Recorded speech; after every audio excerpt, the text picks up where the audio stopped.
guys, what's up? I'm back. It's Amy and welcome back to my YouTube channel. So guys, as usual, we're going to make another DIY vlog again or DIY tutorial. So we're going to use an stretchable jacket. So any stretchable jacket na meron kayo dyan or stretchable na tela or fabric, okay na yan. So without further ado, let's do the cutting. And for the first step, guys, is imamark nyo lang yung desired length, which is mine is 7 inches length. Tapos 15 inches width dun sa my waistline, and then pinag-curve ko lang siya kasi yun sa may armhole niya yan, and dun sa my bottom niya is 18 inches, guys. Okay, so we're going to cut it and then that's it. Charot, hindi.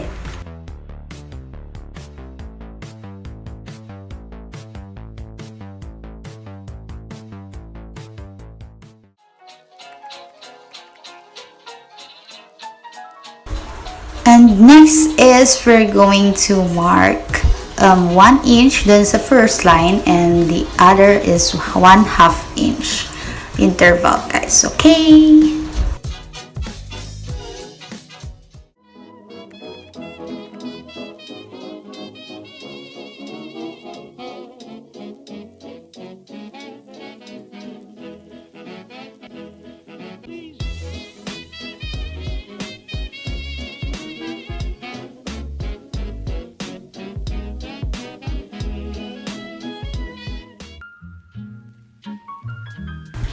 Imamark natin siya sa front and back, guys. Okay? And proceed to the top. We're going to remove these sleeves, guys. First, sleeves. Tanggalin natin yung sleeves. And then, we're going to cut the sides. Kakat lang natin dun sa may seam niya. Okay? And then, dapat side by side. Kung anong gagawin mo dun sa kabila, yun yung gagawin mo sa kabila.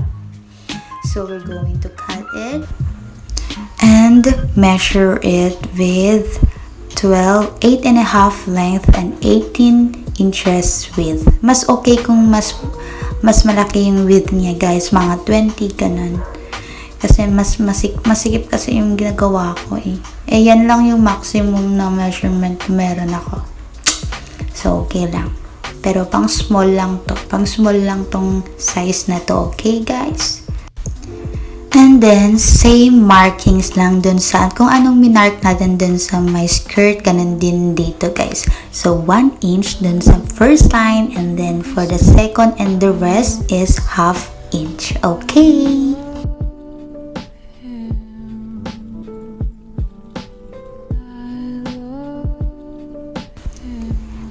After marking both sides, the front and the back of the top, we're now going to proceed to the sewing steps. So, una nating itatahi, guys, is yung sa skirt.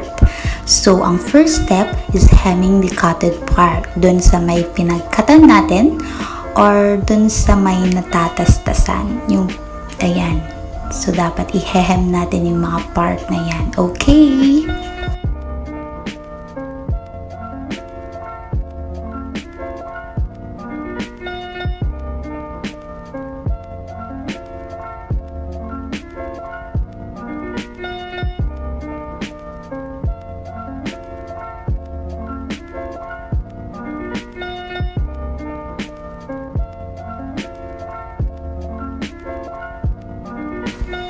And after connecting the sides, guys, is we're now going to proceed to shearing. So, sa pag-shear, kailangan natin yung i-thread, yung elastic thread dun sa may bobbin. Kung wala naman kayong elastic thread, pwede din yung manipis na garter, yung dati kong ginagawa sa mga pag-shear ko. May mga videos ako na ganun. You can check it out. So, we're now going to start shearing.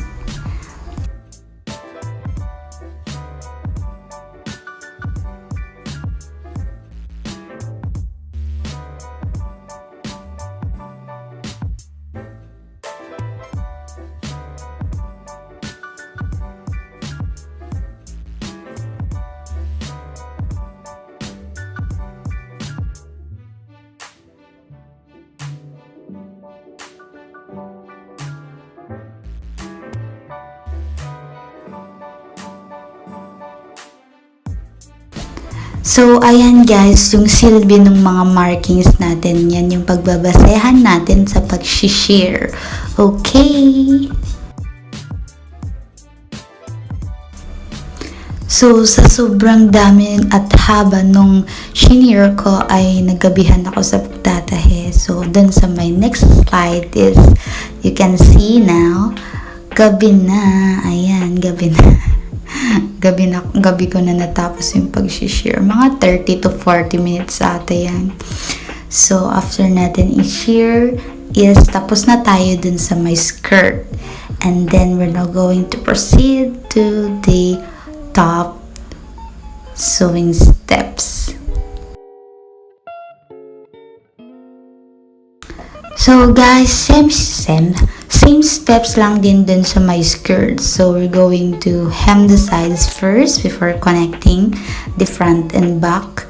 And then after nun, mag-share na din ulit tayo. So ang dali-dali lang, no guys. So after that, we're now going to see the final transformation. So, dali-dali lang tong tutorial na to. So, guys, hope you like this video. Please don't forget to subscribe, like, comment, and share it with your friends.